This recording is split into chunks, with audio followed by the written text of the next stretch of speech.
Now, ladies and gentlemen, I know it's been a while since I've been back, but I'm back to talk about the 27 Club series featuring Amy Winehouse. But let's take an appreciation for these nails because it's making me feel cunty. Who is the witty, talented, the intelligent, great Amy Winehouse? And I swear she was a black woman in a past life because of the way she sings, but we'll get into that later.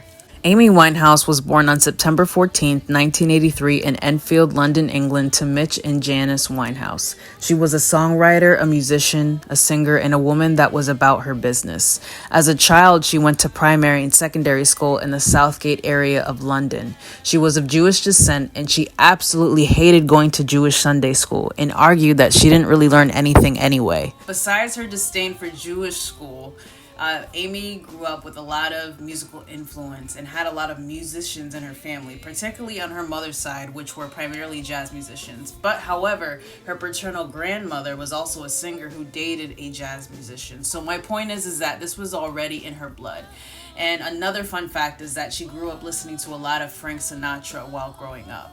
So basically, she started with this influence exceedingly early. But for more info, at the age of 9, her parents split. So she primarily lived with her mother while living with her dad on the weekends. At the age of 14, she started to pick up the guitar and write her own music. At the age of 16, she dropped out of primary school. Anybody who knew Amy Winehouse's music knew that she wasn't a regular singer. She had soul to her, like some real soul, and she had a love for hip-hop and blues, and she actually practiced songs singing from artists such as Frank Sinatra, like we mentioned before, Sarah Vaughan, Minnie Ruperton, and Dina Washington. Before her debut, she was a jazz singer at the Cotton Club and also had a job somewhere in there, but she was sought by many and she wasn't really easy to find. She had a lot of deals here and there, but she finally released her debut album called Frank, produced by Salem Remy in October 2003. And it was loved by many. It had a lot of jazz influences, but she wasn't really satisfied with the album, even though she put it out. But, artists are always harsh critics of their own work. What really got people is her lyrics. Her lyrics had depth. They had charisma, they had witty humor, which were all fragments of her personality.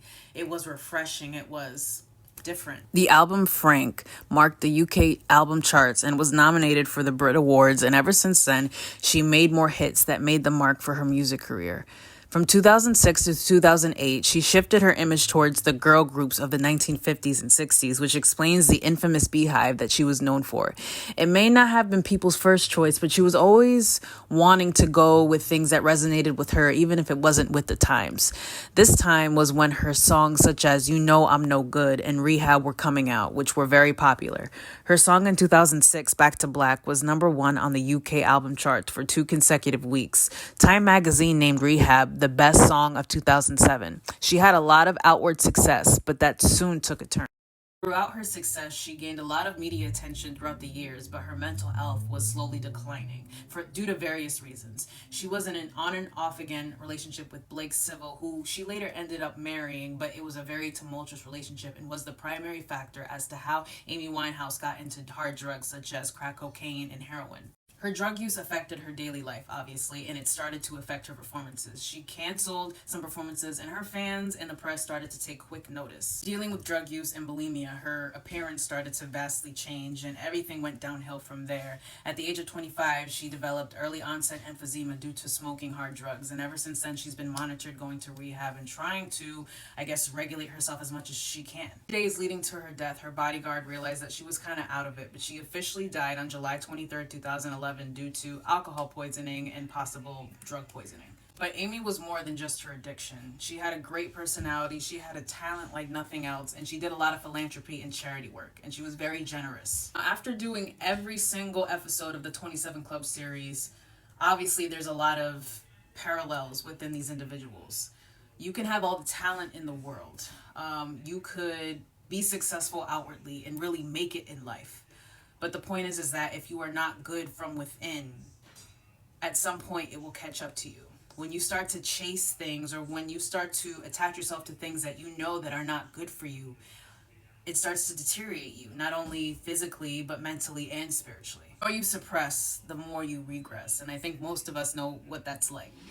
regardless if it's with drugs or it's with a person that you claim is your twin flame, which is fine. But if they're not willing to do the work, there's absolutely nothing that you can do, and you cannot force somebody to do the work with you.